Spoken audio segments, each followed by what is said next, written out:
Fallout, a series from MGM and Amazon Prime.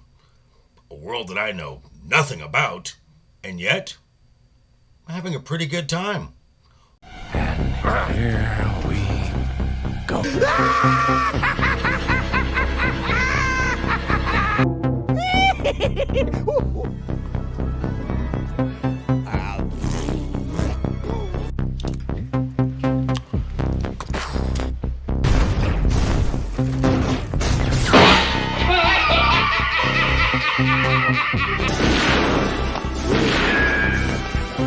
Is like gravity. All it takes is a little push.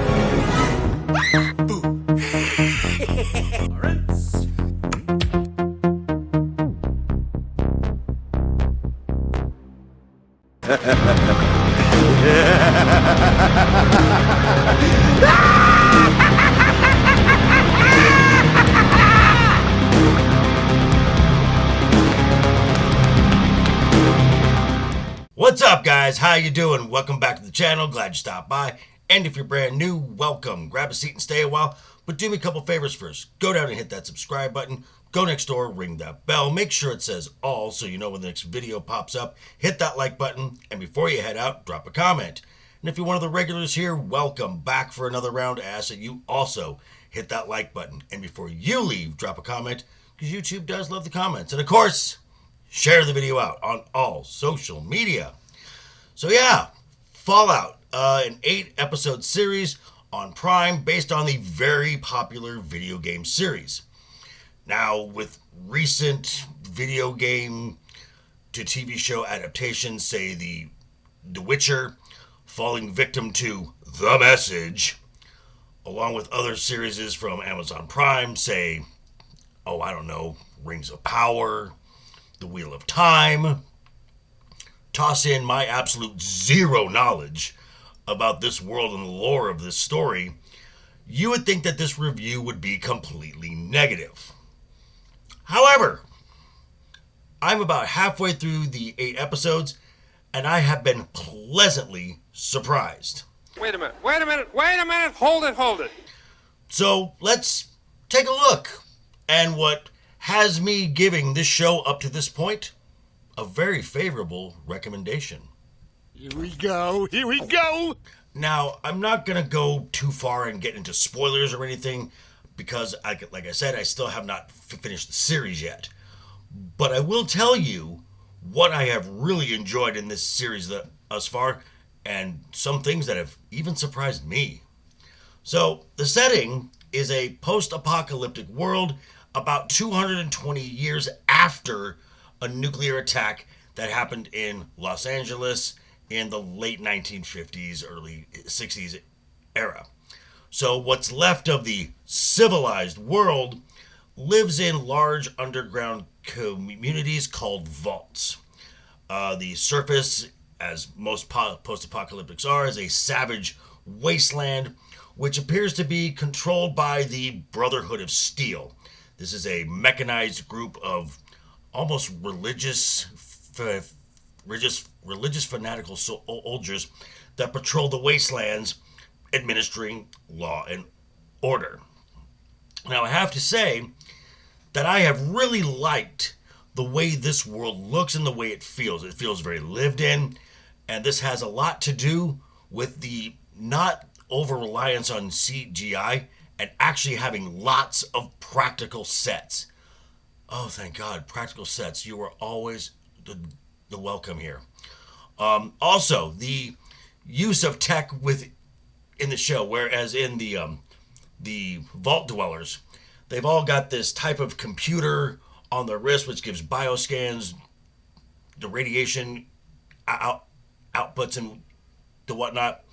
Whereas their day-to-day operations is literally like 1960s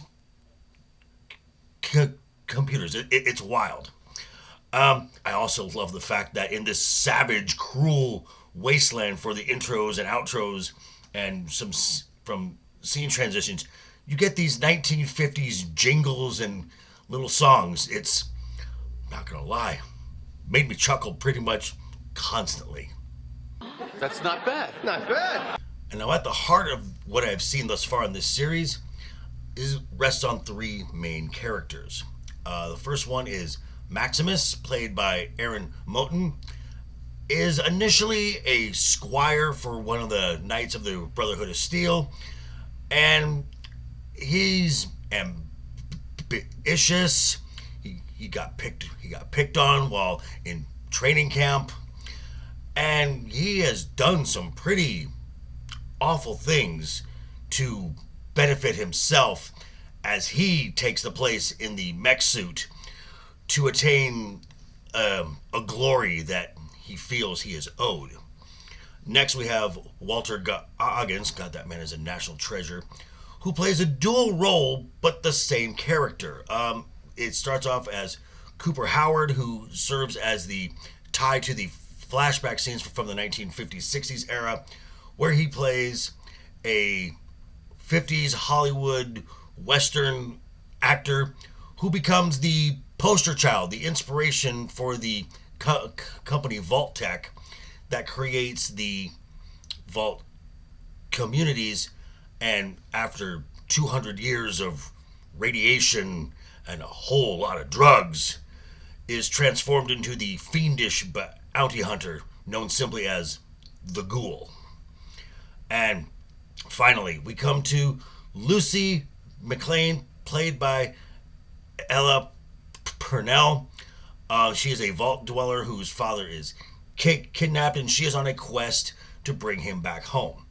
Now, with the current Hollywood trends of female leads, you might think that this is a I don't need no man girl boss or an all-knowing Mary Sue. Well, you're not wrong. However, I am glad to say that that is wrong in this, because Lucy, being a fish out of water, very naive, makes some very poor choices, which have drastic consequences for her. She gets her ass kicked quite a few times in this, and she is far from perfect as she goes on this quest of, like I said, a fish out of the water, from naive to a survivor, while still trying to maintain her core ideals of compassion and humanity. And I find myself, when she does accomplish something or reaches a goal, that I am rooting for her. And isn't it great to just get a compelling character in a good story? Oh my God, yes.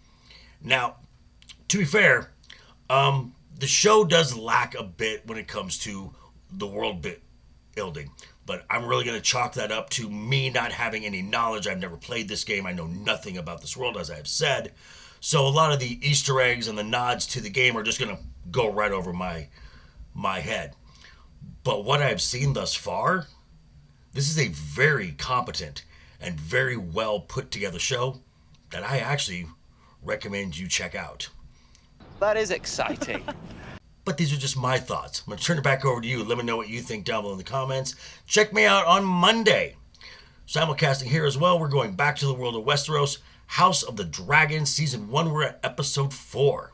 But yeah, thanks for stopping by, folks. Again, quick reminder before you head out the door. Hit that subscribe button. Ring that bell if you liked the video. Give it a thumbs up if you didn't like the video. Hey, thanks for sticking around this long. I appreciate that. I will see you guys all very soon. Hope you had a great week. Have a wonderful weekend ahead of you. And always have fun. Hashtag keep talking. And always keep that smile on your face. Toodles.